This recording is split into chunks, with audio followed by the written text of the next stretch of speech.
ngezikhali zakithi zamathuba. So isizathu ngisho nje ngoba intsha eningi sezinsuku zanamhlanje inamathalente and they are very talented. For nje kwazibona umntwana omncane mhlawumbe o-UK uyacula uyatrenda siyabona ukuthi bayithatha intsha bayayiqhakambisa. So I'm trying to emphasize iphondelo yokuthi thina zafunda thina ey'koleni kuthiwa ukuze uphumelele kumele ufunde. Siyawazi education is the key to success. Only to find out ukuthi no man akuthina sonke esiyophumelela ngemfundo and akuthina sonke esiyophumelela generally. Khona umuntu ongeke aze aphumelele ungazama ngayo ukuthi but you just feel ukuthi no akuphambi ngendlela osofisa ngayo. But yes, ungakhulu kakhulu ungagecwa amavula ungalike lana nayizo-introduce azisho ukuthi ubani qhamuka kuphi abefisa asitshela ukuthi yena uvo lwami ulithatha kanjani. Over to you guys.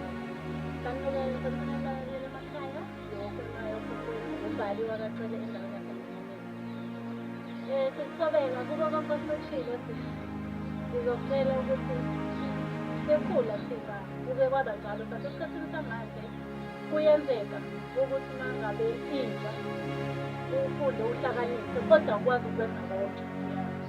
Kuyenzeka ukuthi uma ngabe uhlakaniphile kodwa ukwazi ukuthi uphakathi isikhathi ngendlela engafani etsheni. Kukwenzeke kodwa ukuthi uhlakaniphile kube nezinto ongeke ukwazi ukuzenza ungaphatha ngamalengiso kodwa impumelelo yakho uma ngabe yayinto sekukhona. Ongenza ukuthi kungaphumelela baningi siyababona abafundisi masingababala kungashona ilanga kodwa baningi kuyenzeka abafundile banalo ulwazi lwezinto kodwa bahlakaniphile. Okuchazela ukuthi sinobuhlakani obungafani. Engingakusho entsheni ukuthi ayikho esikoleni ifunda.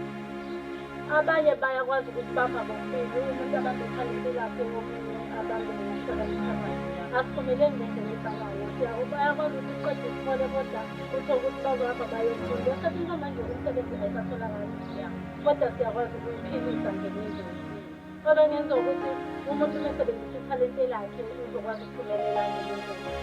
Kuningi siyakwenza bayashutha abanye bayacula kuningi indlela singaphumelela ngayo kunokuba intsha siyibukele. Esikwenzayo ukuthi asifuni into igcine sigxila edakamizweni kakhulu kumadrasi kodwa ayibone ngathi sisebenza ngokuyikhandla ukuze intsha yethu siyiqoqe. Engingakusho nje sithole ukuthi siyaphumelela ngendlela engafani, siyaphumelela ngamathalente ethu, siyaphumelela ngokuhlakanipha. Masingasebenzisa kakhulu amathalente thina nje emkhakheni we-shooting kuningi esingakwenza siyafuna ukuthi sikwazi ukuqoqa intsha yethu ukuze singayiboni iyiza. Ngizibona ngibangabe uvalile into yokuqala phana-ke kwathele ithi yona hhayi ayisibambe imfundo sibambe ngathi sinethalente ngingayinqoba-ke iphuma but-ke mawufuna-ke ngafuna isizwele isitsha usibophe usitshele ukuthi hayi uthobela mina ngalapholenti lena ngalowo thoba uhlelo mina ngibona ukuthi kungcono noma ku-right ukuthi intsha ifokhasa kakhulu esikolweni noma intsha ifokhasa kakhulu but onokuthi asibona indlela eyifanayo and agcina sonke esaphiwa imfundo from me into ngasemantungweni and umbalo kaThele.